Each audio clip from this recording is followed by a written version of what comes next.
Hello കൂട്ടുകാരെ, എല്ലാവർക്കും സുഖമല്ലേ? അപ്പോഴിതാണ്ട് ഇതുപോലൊരു ഇഡ്ഡലി കുട്ടകത്തിൽ ബിസ്ക്കറ്റും പഴവും കൂടെ ചേർത്ത് നമുക്ക് അടിപൊളി ഒരു റെസിപ്പി ഉണ്ടാക്കാം.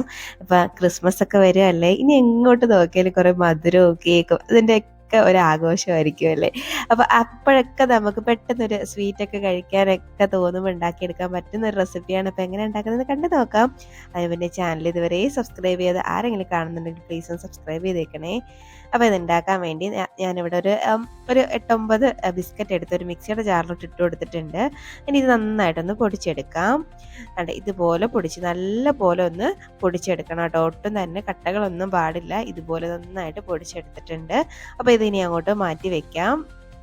അപ്പോൾ ഏത് ബിസ്ക്കറ്റ് വേണമെങ്കിലും നിങ്ങൾക്ക് എടുക്കാം കേട്ടോ. ഇനി ഒരു പാത്രം ഒന്ന് എടുത്ത് വെച്ചിട്ട് അതിലേക്ക് ഒരു 3 പഴം, നല്ല പഴുത്ത നോക്കി 3 പാളയത്തോടൻ പഴമാണ് കേട്ടോ എടുത്തേക്കുന്നത്. ഇനി അത് നമുക്ക് നന്നായിട്ട് ഒന്ന് ഉടച്ചെടുക്കണം. ഞാനിവിടെ ഒരു പൊട്ടറ്റോ സ്മാഷർ വെച്ചിട്ടാണ് കേട്ടോ ഒന്ന് ഉടച്ചെടുക്കുന്നത്.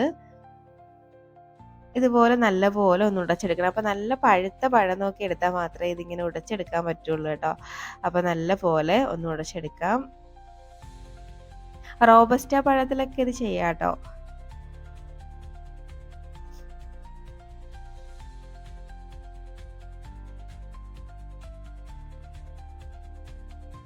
അപ്പോൾ ദാണ്ട ഇതുപോലെയാണ് ഞാനൊന്ന് ഉടച്ചെടുത്തേക്കുന്നത്. അപ്പം ഈ ഒരു സമയം എത്തുമ്പോഴേക്കും ഇനി ഇതിലേക്ക് നമുക്ക് ഒരു മുട്ട ഒന്ന് പൊട്ടിച്ചൊഴിക്കാം. ഇനി ഇതിലേക്ക് ഞാൻ ഒരു 1/2 കപ്പോളം പാലാണ് കേട്ടോ ചേർക്കുന്നത്. സാധാരണ റൂം ടെമ്പറേച്ചറിലുള്ള പാലാണ് എടുത്തേക്കുന്നത്. ഇനി ഇതിലേക്ക് ചേർത്ത് കൊടുക്കുന്നത് ഒരു 1/2 ടേബിൾ സ്പൂണോളം കൊക്കോ പൗഡറാണ് കേട്ടോ. അപ്പോൾ ഈ കൊക്കോ പൗഡറൊന്നും ഇല്ലെങ്കിൽ ഇതൊക്കെ അങ്ങോട്ട് സ്കിപ്പ് ചെയ്യാം കേട്ടോ. കൊക്കോ പൗഡർ ചേർക്കുമ്പോൾ കുറച്ചും കൂടി ടേസ്റ്റും ഒക്കെയാണ്. പക്ഷേ ഇല്ലെങ്കിൽ സ്കിപ്പ് ചെയ്തോളൂ കേട്ടോ. ഇനി ഒരു ടീസ്പൂണൊക്കെ വാനില എസൻസും കൂടെ ചേർത്തിട്ട് നമുക്കിനി ഇതിലേക്ക് ചേർക്കുന്നത് മധുരത്തിന് ഞാൻ കുറച്ച് കണ്ടൻസ്ഡ് മിൽക്കാണ് കേട്ടോ. അപ്പോൾ നിങ്ങൾക്ക് പഞ്ചസാര വേണമെങ്കിൽ ചേർക്കാം, ഹണി ചേർക്കാം, ഇതൊന്നും ഇല്ലാതെ ഉണ്ടാക്കാം, അല്ലെങ്കിൽ ശർക്കര ചേർക്കാം കേട്ടോ. അപ്പോൾ ഇനി നമുക്കിതെല്ലാം കൂടെ നല്ല പോലെ മിക്സ് ആക്കി എടുക്കാം.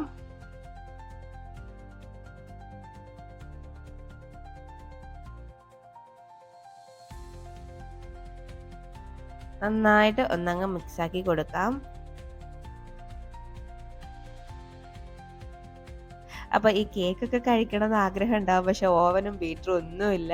അല്ലാതെ എങ്ങനെ ഉണ്ടാക്കുന്ന ഐഡിയ ഒന്നും ഇല്ലാത്തവർക്ക് നമുക്ക് എളുപ്പത്തിൽ നമ്മുടെ ഇഡ്ഡലി കുട്ടകത്തിൽ തന്നെ ഉണ്ടാക്കാൻ പറ്റുന്ന ഒരു ഐറ്റമാണ് കേട്ടോ ഞാൻ കാണിക്കുന്നത്. അപ്പോൾ അതാണ്ട് ഞാൻ നല്ല പോലെ ഒന്ന് മിക്സാക്കി എടുത്തിട്ടുണ്ട്. ഇനി ഇതിലേക്ക് നമ്മൾ പൊടിച്ചെടുത്ത ബിസ്ക്കറ്റ് ഉണ്ടല്ലോ അത് ചേർത്ത് കൊടുക്കാം. വീണ്ടും എല്ലാം കൂടെ ഒന്നങ്ങ് മിക്സാക്കി എടുക്കണം. അപ്പോൾ നമുക്ക് നല്ല പോലെ ഒരു വിസ്ക് വെച്ചിട്ട് ഇതുപോലെ മിക്സാക്കി കൊടുക്കാം. അത് ഇടയ്ക്ക് തരിതരിപ്പായിട്ടൊക്കെ കിടക്കുന്ന നമ്മുടെ ആ പഴത്തിൻ്റെ ഒരു ഇതാണ് കേട്ടോ. ആ പഴം നമ്മൾ ഉടച്ചെടുത്തെങ്കിലും അതിന് ചെറിയ ചെറിയ ചെറിയ കട്ടകളൊക്കെ ഉണ്ട്. അതങ്ങനെ കിടക്കുന്നതാണ് ശരിക്കും പറഞ്ഞ ഒരു ടേസ്റ്റ് കേട്ടോ. ഇടയ്ക്ക് ഇങ്ങനെ കടിക്കാൻ കിട്ടും. അപ്പോൾ അതാണ്ട് ഇതുപോലെ ഒന്നങ്ങ് മിക്സാക്കി കൊടുക്കുന്നുണ്ട്.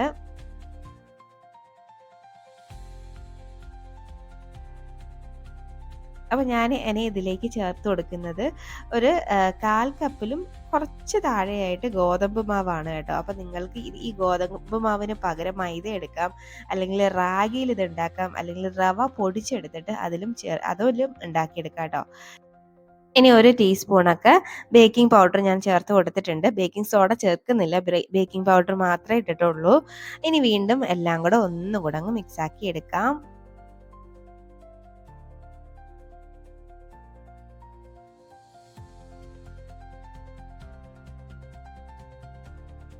അപ്പോൾ ഈ ഗോതമ്പ് മാവിൻ്റെ ഒന്നും കട്ടകളൊന്നും ഇല്ലാതെ വേണം നല്ല പോലെ ഒന്ന് മിക്സാക്കി എടുക്കാനായിട്ട്.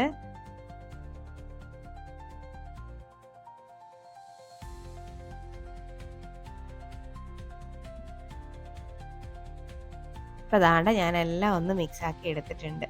അപ്പോൾ നല്ല പോലെ ഇതുപോലെ ഒന്നങ്ങ് മിക്സാക്കി എടുത്താൽ മതിയാവും. ഈ വിസ്ക് തന്നെ വേണമെന്നൊന്നും ഇല്ല, സാധാരണ വീട്ടിലുള്ള ഏതെങ്കിലും ഒരു സ്പൂണോ ഒക്കെ വെച്ചിട്ട് നമുക്ക് ഇതുപോലെ ഒന്ന് മിക്സാക്കി എടുക്കാം. വിസ്ക് ഉണ്ടെങ്കിൽ പെട്ടെന്ന് കട്ടകളൊക്കെ ഒന്ന് പോയി കിട്ടും കേട്ടോ. അപ്പോൾ ഇതുപോലെ ഒന്ന് മിക്സാക്കി എടുത്തിട്ട് ഇനി നമുക്ക് നമ്മുടെ പരിപാടിയിലോട്ട് അങ്ങോട്ട് പോവാം. അപ്പോൾ ഇനി ഈ ബാറ്റർ അങ്ങോട്ട് മാറ്റി വെക്കുന്നുണ്ട് ഞാൻ. ഇനി ഒരു ഇഡ്ഡലി കുട്ടകത്തിനകത്തോട്ട് ആദ്യം ഒരു ഇഡ്ഡലി കുട്ടകത്തിൽ വെള്ളം കുറച്ച് വെച്ചൊന്ന് ചൂടാക്കിയിട്ട് അതിൽ ഇതുപോലെ തട്ട് വെച്ചിട്ട് ആ തട്ടിൽ കുറച്ച് എണ്ണ തടകി ഇങ്ങനെ സ്പ്രെഡ് ചെയ്ത് കൊടുക്കുക, ബ്രഷ് ചെയ്ത് കൊടുക്കുന്നുണ്ട്. എണ്ണയോ നെയ്യോ ഒക്കെ ഒന്ന് ബ്രഷ് ചെയ്ത് കൊടുക്കാം കേട്ടോ. ഇനി ഇതിലേക്ക് നമ്മുടെ മാവ് നമ്മൾ റെഡിയാക്കി വെച്ചേക്കുന്ന ബാറ്റർ അങ്ങോട്ട് ഇതിൽ ഓരോ കുഴിയിലോട്ടും അങ്ങോട്ട് ഒഴിച്ചു കൊടുത്താൽ മതി.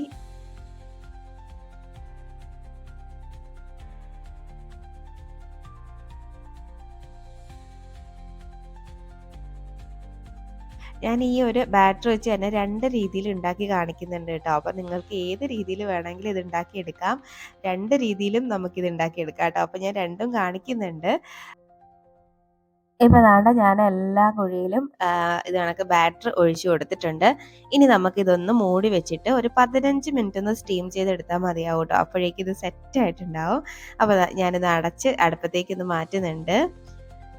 അപ്പോൾ ഞാൻ ഇനി പറഞ്ഞ രണ്ടാമത്തെ രീതിയാണ് കേട്ടോ. അത് ഇതുപോലൊരു സോസ് പാൻ ഒന്ന് എടുത്തിട്ട് അതിലേക്കും കുറച്ച് ഓയിലൊന്ന് സ്പ്രെഡ് ചെയ്ത് കൊടുക്കുക കേട്ടോ.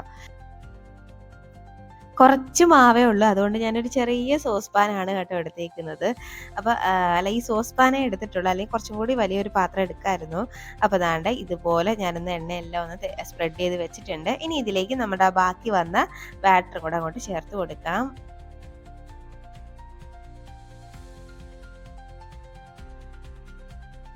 അപ്പോൾ ബാറ്റർ എല്ലാം ഇതുപോലെ ഒന്നങ്ങ് ചേർത്തിട്ടുണ്ട്. ഇനി ജസ്റ്റ് ഇതുപോലെ ഒന്ന് തട്ടിക്കൊടുക്കാം, ഇടയ്ക്ക് വല്ല എയർ ബബിൾസ് ഒക്കെ ഉണ്ടെങ്കിൽ പോകാൻ വേണ്ടിയിട്ട്. ഇനി ഇത് നമുക്ക് അടുപ്പത്തേക്ക് മാറ്റാം. അടുപ്പത്തേക്ക് വെക്കുമ്പോൾ അടിയിൽ ഒരു പാൻ എടുത്തിട്ട് അതൊന്ന് പ്രീ ഹീറ്റ് ചെയ്ത് വെച്ചിട്ടുണ്ടായിരിക്കണം ഫസ്റ്റ്. എന്നിട്ട് അതിൻ്റെ മുകളിലായിരിക്കണം കേട്ടോ ഇതൊന്ന് വെക്കേണ്ടത്. എൻ്റെ ആ അടിയിലിരിക്കുന്ന പാൻ കണ്ട് ആരും കമൻറ്റ് ഇടണ്ട. അത് ഞാൻ ഈ കേക്കൊക്കെ ബേക്ക് ചെയ്യുന്ന സമയത്ത് അടുക്കി വെക്കുന്ന ഒരു പാത്രമാണ് കേട്ടോ. അപ്പോൾ നല്ല ചൂട് നിൽക്കുന്ന ഒരു പാത്രമാണ്. അപ്പോൾ അതുപോലെ ഒരു പാൻ എടുത്ത് അടിയിൽ വെച്ചിട്ട് വേണം ഇതിൻ്റെ മുകളിൽ വെച്ചിട്ട് ഇതും ഒരു 15 മിനിറ്റ് വേവിച്ചെടുത്താൽ മതിയാവും. അപ്പോൾ അത് അവിടെ നിന്ന് വേവട്ടെ. ഇപ്പോൾ ദാണ്ട ഒരു 15 മിനിറ്റ് കഴിഞ്ഞിട്ടുണ്ട്. ഏകദേശം ഒരു 20 മിനിറ്റ് ആയിട്ടുണ്ട് കേട്ടോ. നമ്മുടെ കേക്ക് ദാണ്ട അടിപൊളി ഒരു കേക്ക് ഇവിടെ റെഡി ആയിട്ട് വന്നിട്ടുണ്ട്. അപ്പോൾ നമുക്കിത് വെന്തോന്ന് അറിയാൻ വേണ്ടിയിട്ട് ഒരു സ്പൂണിൻ്റെ തുമ്പോ അല്ലെങ്കിൽ എന്തെങ്കിലും വെച്ചിട്ട് ഇതുപോലെ ഒന്ന് അതിനകത്തോട്ടൊന്ന് കുത്തി നോക്കുമ്പോഴേക്കും അതിലിങ്ങനെ പറ്റുന്നുണ്ടെങ്കിൽ വെന്തിട്ടില്ല കേട്ടോ. അപ്പോൾ ഇത് നല്ല ക്ലീൻ ആയിട്ട് വന്നിട്ടുണ്ട്. അപ്പോൾ നമ്മുടെ കേക്ക് ഇവിടെ സെറ്റ് ആയിട്ടുണ്ട്. അപ്പോൾ നമുക്കിത് കുറച്ചൊന്ന് തണുത്ത് കഴിഞ്ഞിട്ട് നമുക്കിത് എടുക്കാം. അപ്പോൾ ഇതങ്ങോട്ട് മാറ്റി വയ്ക്കാം. അപ്പോൾ നമ്മളിനി ഇഡ്ഡലി കുട്ടുവത്തിൽ വെച്ചതിൻ്റെ അവസ്ഥ എന്താണെന്ന് അതും കൂടെ നോക്കാം. അപ്പോൾ ഞാനതൊന്ന് ഓപ്പൺ ചെയ്യുന്നുണ്ട്. ഇപ്പോൾ ദാണ്ടേ നമുക്കൊന്ന് ഇതുപോലെ ഒരു ഫോർക്ക് ഒരു സ്പൂണിൻ്റെ തുമ്പ് വെച്ചിട്ട് ഞാനൊന്ന് കുത്തി നോക്കുന്നുണ്ട്. അപ്പോൾ ഇത് ഇച്ചിരിയും കൂടി ഒന്ന് വേവാനുണ്ട് കേട്ടോ. അതിൻ്റെ തുമ്പത്ത് കണ്ട കുറച്ച് പറ്റിയിട്ടുണ്ട്. അപ്പം ഞാൻ വീണ്ടും ഒന്നും കൂടെ ഒന്ന് അടച്ച് വെക്കുന്നുണ്ട്. അടച്ച് വെച്ച് ഒരു 5 മിനിറ്റും കൂടെ ഒന്ന് വേവിക്കുന്നുണ്ട്. അപ്പം ഇത് അവിടെ നിന്നൊന്ന് വേവട്ടെ. ഇപ്പോൾ ദാണ്ട് ഒരു 5 മിനിറ്റും കൂടെ കഴിഞ്ഞിട്ടുണ്ട്. കണ്ടോ, നമ്മുടെ ഇവിടെ ഇഡ്ഡലി കുട്ടുവത്തിൽ വെച്ച് നമ്മുടെ കേക്കും ഇവിടെ റെഡി ആയിട്ട് വന്നിട്ടുണ്ട് കേട്ടോ. അപ്പോൾ ഇത് ഒന്ന് തണുത്തതിന് ശേഷം മാത്രം അതിനകത്തുനിന്ന് എടുത്താൽ മതിയാവും. അപ്പോൾ ദാണ്ട ഞാൻ ഇവിടെ കേക്കൊക്കെ ഇവിടെ സെറ്റായിട്ട് എടുത്തുകൊണ്ട് വന്നിട്ടുണ്ട് കേട്ടോ. അടിപൊളി ഒരു കേക്കാണ്, നല്ല ടേസ്റ്റിയാണ് കേട്ടോ. ഇത് കഴിക്കാൻ വേണ്ടിയിട്ട് ഒട്ടും തന്നെ അടിക്കൊന്നും കരിഞ്ഞു പോയിട്ട് ഒന്നുമില്ല, നല്ല പെർഫെക്റ്റ് ആയിട്ട് കിട്ടിയിട്ടുണ്ട് കണ്ടോ. നല്ല അടിപൊളി ഒരു കേക്കാണ്. ഇനി നമുക്കിതങ്ങോട്ട് കട്ട് ചെയ്താലോ. അപ്പോൾ നമുക്ക് പെട്ടെന്ന് ഒരു കേക്കോ അല്ലെങ്കിൽ ഒരു സ്വീറ്റൊക്കെ കഴിക്കണമെങ്കിൽ നമുക്ക് എങ്ങനെ വേണമെങ്കിൽ ഈ 2 രീതിയിൽ എങ്ങനെ വേണമെങ്കിലും ഉണ്ടാക്കി കഴിക്കാം. കണ്ടോ, നല്ല അടിപൊളി കേക്കാണ്. ഓവനും ബീറ്ററും മൈദയും ഒന്നും ചേർത്തിട്ടില്ല. ഓവനും ബീറ്ററും ഒന്നും യൂസ് ചെയ്തിട്ടില്ല, മൈദ ചേർത്തിട്ടില്ല. എങ്കിലും നല്ല പെർഫെക്റ്റ് ആയിട്ട് രണ്ടും കിട്ടിയിട്ടുണ്ട് കണ്ടോ. നല്ല ലുക്കാണ്, അതുപോലെ നല്ല ടേസ്റ്റുമാണ്. അപ്പോൾ എന്തായാലും ഇതുപോലെ നിങ്ങൾ ഉണ്ടാക്കി നോക്കിയിട്ട് അഭിപ്രായം പറയാൻ മറക്കരുത്. അതുപോലെ വീഡിയോ ഇഷ്ടമാവുകയാണെങ്കിൽ ലൈക്ക് ചെയ്യാനും മറക്കരുത് കേട്ടോ. അപ്പോൾ ഇനി ഒരു റെസിപ്പിയുമായിട്ട് വീണ്ടും കാണാം. അതുവരേക്കും ബൈ, താങ്ക്സ് ഫോർ വാച്ചിങ്.